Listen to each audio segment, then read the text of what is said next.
จอลูกหนังวิเคราะห์บานเตะทีเดส3คู่ประจำวันพุธที่29เดือน4ปี2026เรามาเริ่มกันในคู่หนึ่งในศึกซาอุดิโปรลีกเตะในเวลา1:00ของคืนนี้การพบกันระหว่างอัลนัสเซอร์จากฝูงมี76คะแนนจะเปิดบ้านต้อนรับกับเยือนของอัลอาลีอันดับ3มี66คะแนน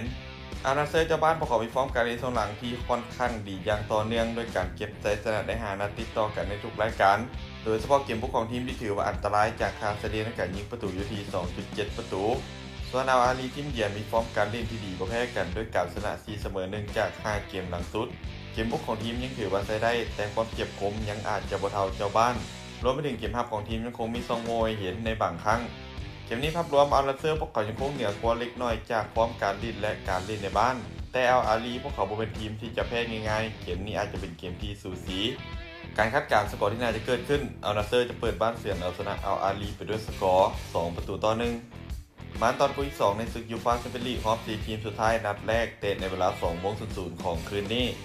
การพบกันระหว่างแอตเลติโกมาดริดทีมจากลาลิก้าสเปนจะเปิดบ้านต้อนรับการมาเยือนของปืนไทยอาร์เซนอลทีมจากพรีเมียร์ลีกแอตเลติโกมาดริดเจ้าบ้านพวกเขามีฟอร์มการเล่นช่วงหลังที่ค่อนข้างบ่ดีด้วยการแพ้4นัดจาก5เกมหลังสุดในทุกรายการ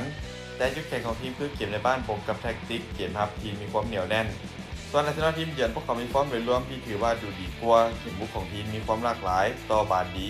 ภาพรวมเกมนี้อาร์เซนอลทีมเยือนพวกเขายังคงดูดีกว่าแต่การมาเยือนแอตเลติโกมาดริดบ่เป็นงานที่ง่ายของทุกทีมแน่นอน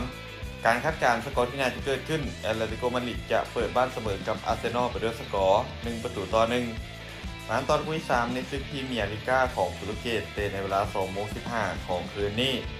การพบกันระหว่างสปอร์ติ้งลิสบอนอันดับ3มี72คะแนนจะเปิดบ้านต้อนรับการมาเยือนของตอนเดล่าอันดับ17มี21คะแนน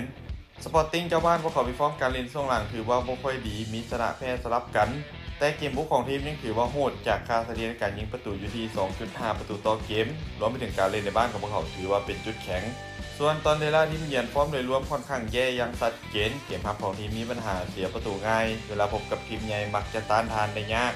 ภาพรวมเกมนี้สปอร์ติ้งลิสบอนน่าจะเป็นฝ่ายที่ครองบาทและบุกกดดันใส่ตั้งแต่ต้นเกมส่วนตอนเทล่าพวกเขาน่าจะเน้นรับลึกแล้วรอจังหวะการเล่นเกมสวนกลับถ้าสปอร์ติ้งลิสบอนพวกเขายิงได้ไวมีโอกาสค่อนข้างสูงที่สกอร์จะไหลยาวได้